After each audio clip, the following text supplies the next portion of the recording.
今日看桃园航空城安置的主体有1400多户，也毋过新厝的供电阁使用接照是拖拖刷刷，互住户是真不满。桃园市的主体处就表示讲，目前已经有1405户的厝已经在准备要搁复验咯，按说明年1月就当全部来交厝。有议员嘛呼吁中央甲市政府，就要尽量来协助贷款有困难的民众。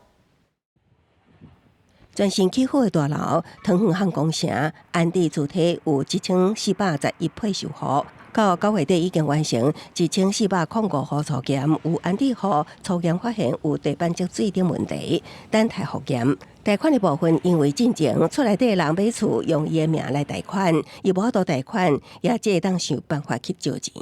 贷款的部分我是完全没有办法贷耶，仅有就是拆迁的补助的部分，然后把它拿出来，然后还有不足的部分就是跟其他人借钱。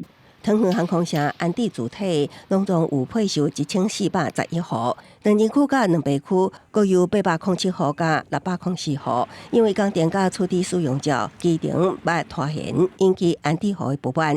议员呼吁市府加紧下步，上班伫农历过日之前完成点交定数，也希望中央甲市府尽速协助贷款困难的民众如期交厝。目前正在进行进场验收、缺失改善、复验以及交屋的工作。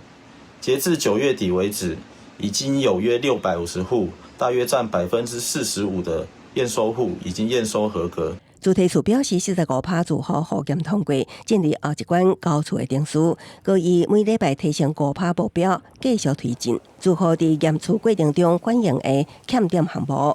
基水电、土水、油漆、门窗美容甲清洁等，已经要求承包商限期改善，加派工班处理。佮伫确认改善了后，随通知住户复检，以明年1月全面交厝为目标。公视新闻采访报道。